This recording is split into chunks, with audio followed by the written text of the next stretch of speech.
Mummy मैं जिंदा हूँ, मुझे चौंकाड़वा दिए थे ने। अच्छा। ये करवा तो ले। आदाब, नमस्कार, सत्य श्री अकाल। कैसे हैं आप सभी? उम्मीद करता हूँ अच्छे होंगे, स्वस्थ होंगे, अपना ख्याल रख रहे होंगे और अपने परिवार का भी ख्याल रख रहे होंगे। मैं आपका अपना याह्या खान सोज फिर से हाजिर हूँ एक नई कहानी लेकर। आज की जो कहानी मैं आपको सुनाने जा रहा हूँ वो कहानी कुछ अजीब व गरीब है, जिसे आप सुनेंगे तो सोचने पर मजबूर ज़रूर हो जाएंगे।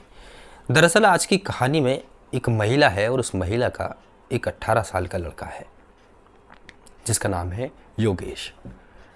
योगेश की अचानक मौत हो जाती है और मौत होने के बाद योगेश की जो माँ है उसको सदमा गहरा पहुंचता है और गहरा सदमा इस कदर पहुंचता है कि माँ ये तस्लीम ही नहीं कर पाती है कि उसके बच्चे की मौत हो चुकी है। लिहाजा कई जगह अपने बच्चे को लेकर फिरती है। तमाम लोगों से यही जवाब मिलता है, डॉक्टर से और लोगों से, कि उसका जो बच्चा है वो अब इस दुनिया में नहीं रहा। लिहाजा माँ इस बात को तस्लीम नहीं कर पाती है। माँ अपने बच्चे को अंतिम संस्कार के लिए तो भेज देती है। जब 2 दिन गुजरते हैं तो उसको ख्वाब में नज़र आता है कि माँ, मैं ज़िंदा हूँ, आखिर तुमने मुझे कब्र के अंदर क्यों दफन कर दिया? मुझे बाहर निकालो, मैं ज़िंदा हूँ, मेरा यहाँ पर दम घुटता है।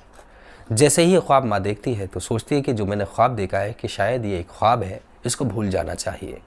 लेकिन मुसलसल कई बार एक ही ख्वाब माँ बार बार देखती है।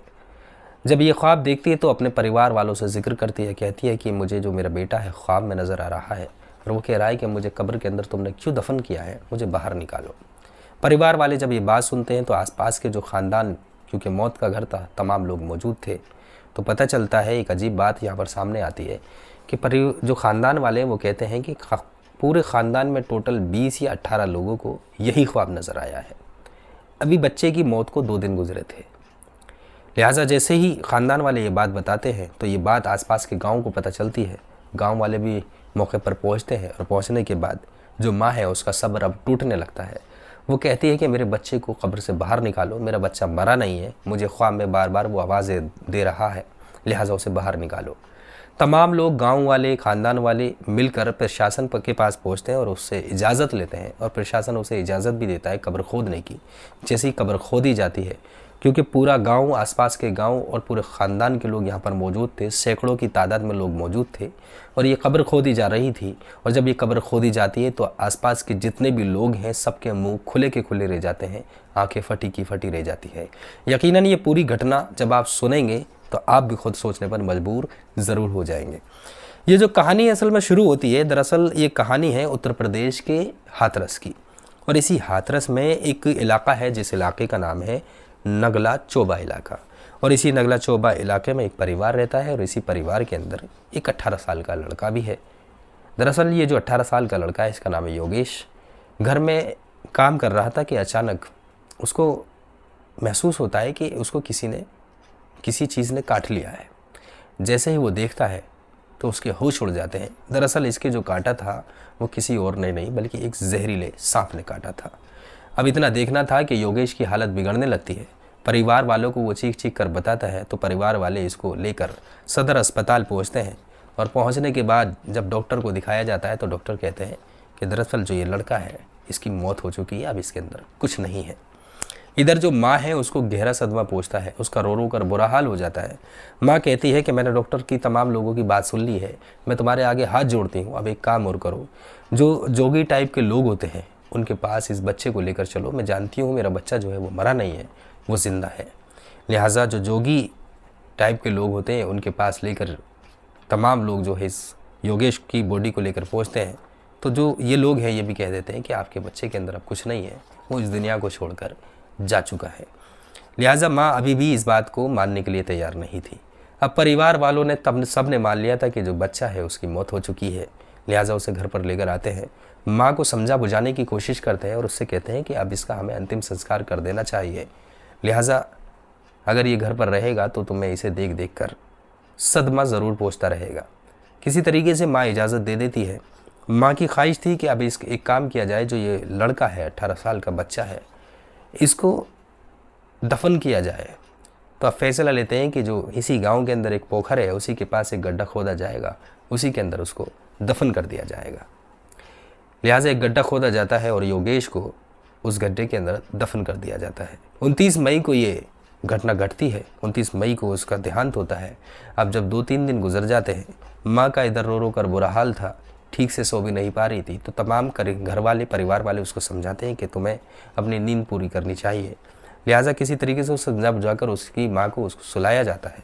जैसे ही वो सोती है तो उसको ख्वाब में नज़र आता है कि उसका बेटा उससे आकर कह रहा है कि माँ मैं ज़िंदा हूँ, मुझे बाहर निकालो, मुझे आखिर तुमने क्यों कब्र के अंदर उतार दिया है।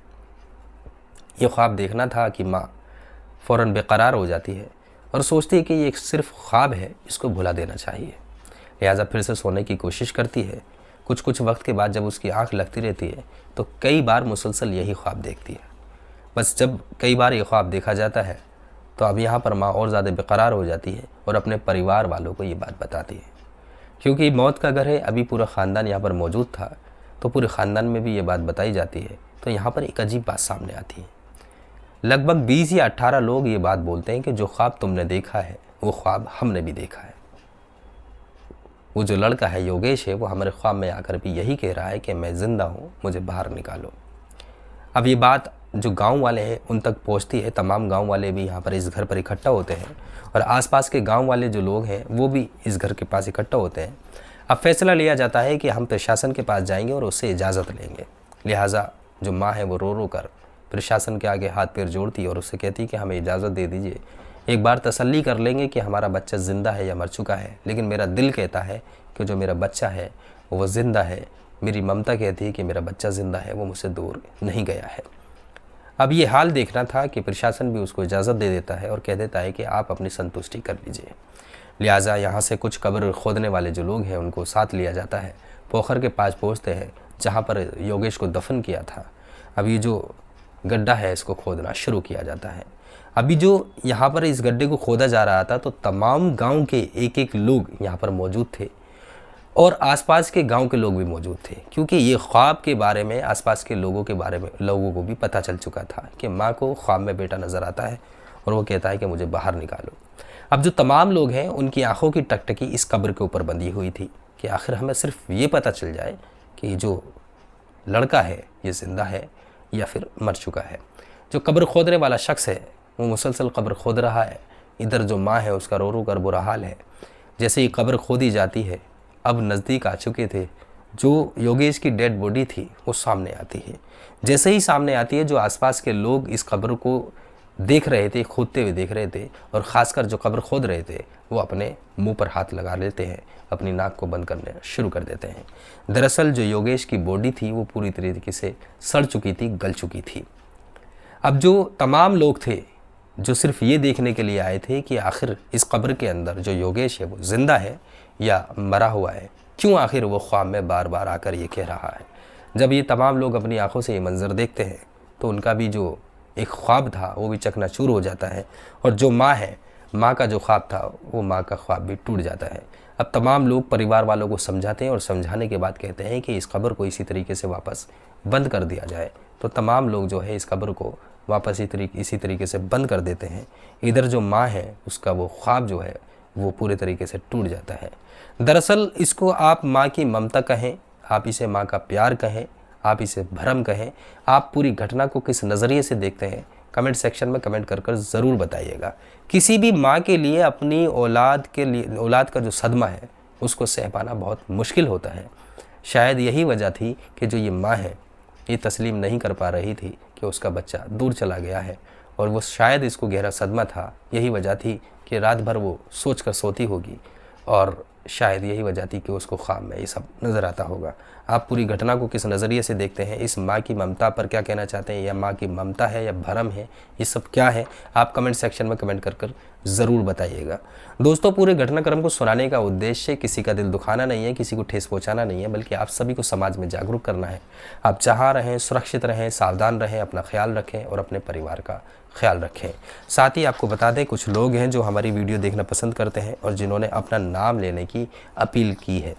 उनमें से एक रिजवान खान है जो कि दिल्ली से हमारी वीडियो देखते हैं, और एक श्रीपाल हैं जो कि हाथरस से हमारी वीडियो देखते हैं, और एक सलमान है जो कि हमारी सियाना से वीडियो देखते हैं, और एक ऋषिपाल है जो हमारी वीडियो देखते हैं। इन्होंने जगह का नाम तो नहीं लिखा है, लेकिन नाम लेने की अपील ज़रूर की है।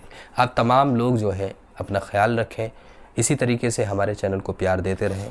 मैं आपके लिए हमेशा ऐसी कहानियाँ ज़रूर लाता रहूँगा। इसी के साथ मैं यहया खान सोज़ आपसे इजाज़त लेता हूँ, फिर से हाजिर रहूँगा किसी सच्ची घटना के साथ, किसी सच्ची कहानी के साथ। मैं उम्मीद करता हूँ आप जहाँ रहेंगे सुरक्षित रहेंगे, सावधान रहेंगे, अपना ख्याल रखेंगे और अपने परिवार का ख्याल रखेंगे। आदाब, नमस्कार, सत्य श्री अकाल, जय हिंद, जय भारत।